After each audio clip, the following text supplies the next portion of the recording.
এই লোকটা কেন রাস্তার মধ্যে এভাবে শুয়ে আছে তা ফুল ভিডিওটা দেখলে আপনারা অবশ্যই বুঝতে পারবেন।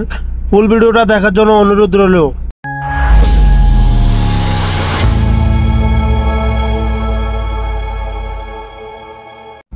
আজকে ফুল ভিডিও জোরে আছি আমি ফেমাস রিপন। আপনারা ফুল ভিডিওটা দেখার জন্য আপনাদের কাছে বিশেষভাবে অনুরোধ রইল। ভাইয়ারা, আপনারা সবাই জানেন আমি ফেমাস রিপন সবসময় নোয়াখালীর থেকে আসার পথে প্রতিবন্ধীদের জন্য খাবার নিয়ে আসি। তো আজকেও আমি খাবার নিয়ে আসছি। তো আজকে খাবারটা কাকে দিব আপনারা অবশ্যই ভিডিওটা দেখবেন। আর এসব ধরনের ভিডিওগুলো আপনাদের থেকে কেমন লাগে তা অবশ্যই কমেন্টে জানাবেন।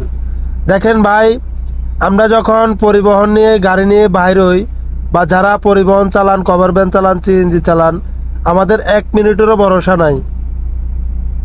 রবারের চাকা, হাবার ব্রেক, এটা নিয়ে বড়াই করে কোনো লাভ নাই। কখন কোথায় দুর্ঘটনা হয়ে যায় তা বলতে পারি না ভাই। তাই পথে যেখানে প্রতিবন্ধী অসহায় লোককে পাবো একটু হলেও সহযোগিতা করব। দেখেন, হয়তো একজন প্রতিবন্ধীকে, একজন অসহায় লোককে আপনি যদি সহযোগিতা করেন, আল্লাহ তাআলা আপনার ওই সহযোগিতার উছিলায় হয়তো আপনার বড় ধরনের একটা সমস্যার থেকে আল্লাহ তাআলা আপনাকে মুক্ত করে দিতে পারে। তো আসেন আমরা সবাই পরিবহন চালক যারা আছেন, পথে ঘাটে যারা অসহায় বসে থাকে, শুয়ে থাকে, খাইতে পারে না, অবশ্যই তাদেরকে একটু খাবার দিবেন, টাকা দিবেন, সহযোগিতা করবেন। মনে রাখবেন, আপনারা 1-200 টাকা চা দোকানে যাইলে কিন্তু খরচা হয়ে যায়। হয়তো আপনারা 1-200 টাকা চা পানি খান, কিন্তু এমনও ফ্যামিলি আছে সারাদিন খাইতে পারে না, 200-300-500 টাকা ইনকাম করে যে খাবার আনবো ওরকম লোকও আছে ভাই। তো আসেন আমরা ওই লোকগুলাকে দেখি। আমি এই মুহূর্তে আছি বিপ্লব শহর। বিপ্লব শহরের পরে একটা লোক সবসময় রাস্তার মধ্যে শুয়ে থাকে। তো শুয়ে থাকার কারণ হলো, যখন পরিবহন গাড়ি বা সিএনজি, অটো রিক্সা বা কভার ভ্যান আসে তখন তাকে দেখে ব্রেক করে টাকা দেয়, খাবার দেয়, অনেক কিছু দেয়। আগে দিত না, তবে এখন আমাকে দেখে সবাই দেয়। বিপ্লব শহর এই লোক সবসময় এখানে শুয়ে থাকে, বসে থাকে। তো তখনই গাড়ি আসলে তাকে ব্রেক করে কিছু দেয়, আপনারাও দিবেন। তো আমি ফেমাস রিপন অলরেডি চলে আসছি তার কাছে। দেখেন, সে রাস্তার মধ্যে শুয়ে আছে। একটা লোক কতটা অসহায় হলে এভাবে রাস্তার মধ্যে শুয়ে থাকে। আমরা বাড়িতে এয়ার কন্ডিশন, এসি, কত ধরনের কত কিছু লাগায় ঘুমাই, আর দেখেন সে রাস্তার মধ্যে ঘুমাইতেছে। তা আমি তাকে ডাকলাম, ডাকার পরে সে আমাকে সালাম দিল। তখন আমি বললাম, ওয়ালাইকুম সালাম, দুপুরবেলা খাবার খাইছেন? উনি বলতেছে, না ভাইয়া, আপনার অপেক্ষায় আছি। তা আপনারা সবাই জানেন আমি সবসময় ওনার জন্য খাবার নিয়ে আসি। তো মাঝে মাঝে ভিডিওগুলো আপনাদের মাঝে দেওয়ার উদ্দেশ্য হলো আমার ইউটিউব থেকে একটু আর্নিং হয়। আর্নিং হলে এসব ধরনের লোককে আমি একটু খাওয়াইতে পারি। আপনারা অবশ্যই ভিডিওগুলো দেখবেন।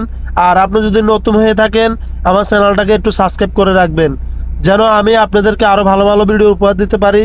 দেখেন, ওনাকে আমি খাবার দিলাম, পানি দিলাম, টাকা দিলাম। দেওয়ার পরে উনি এতটা খুশি হয়েছে ভাই, আপনাদেরকে বলে বুঝাইতে পারবো না। যারা অল্পতে খুশি হয় তাদেরকে আমি অনেক ভালোবাসি, আল্লাহ পাকও ভালোবাসে। তো আসেন আমরা সবাই এসব ধরনের লোককে একটু সহযোগিতার হাত বাড়িয়ে দিই। টাকা পয়সা আজ আছে কাল নাই ভাই। তো এসব ধরনের লোককে একটু সহযোগিতা করবেন, এটা আপনাদের কাছে বিশেষভাবে অনুরোধ। আর সকল পরিবহনের চালকদের উদ্দেশ্যে বলতেছি, যারা বিপ্লব শহরের পরে এই লোককে দেখেন অবশ্যই একটু ব্রেক করে দাঁড়ায় ওনাকে একটু সহযোগিতা করবেন। মনে রাখবেন, আলোচনা মানুষের সম্পর্ক, ভালোবাসা তৈরি হয়। সবাই ভালো থাকবেন, সুস্থ থাকবেন। লাল সবুজ পরিবহন চালক ফেমাস রিপনের জন্য সবাই দোয়া করবেন। দেখেন সে কতটা খুশি হয়েছে আজকে খাবার পেয়ে। তা আমি অলরেডি চলে আসছি কুমিল্লা মায়ামি 3-তে। আসলে এসব ধরনের লোককে আমি খাবার দিতে খুব ভালোবাসি। আমার সুপারভাইজার সাহেব খুবই ভালো, আপনারা তার জন্য দোয়া করবেন। কুমিল্লা মায়ামি 3-তে যাব কিছুক্ষণের ভিতরে। আমি কুমিল্লা মায়ামি 3-তে সবসময় ওখানে ভালো খাবার দেয়। আমরা সবাই পরিবহন চালক যারা আছি তারা অবশ্যই মায়ামি 3 মালিকের জন্য দোয়া করব। আজকের ওয়েদারটা অনেক সুন্দর, তো খুবই ভালো লাগছে। এই ওয়েদারটা কার কাছে কেমন লাগছে তা আমি জানি না, তা অবশ্যই কমেন্ট বক্সে জানাবেন। ঢাকা থেকে আসার পথে যে বিশ্ব রোডের পরে চৌরাস্তা পর্যন্ত রাস্তাটা এতটা সুন্দর, গাড়ি চালা যে এত মজা তা ভাই বলে বুঝাতে পারবো না। যারা গাড়ি চালা তারা অবশ্যই জানে। দেখেন, এক সময় রাস্তার কারণে অনেক মানুষের মৃত্যু হয়েছে।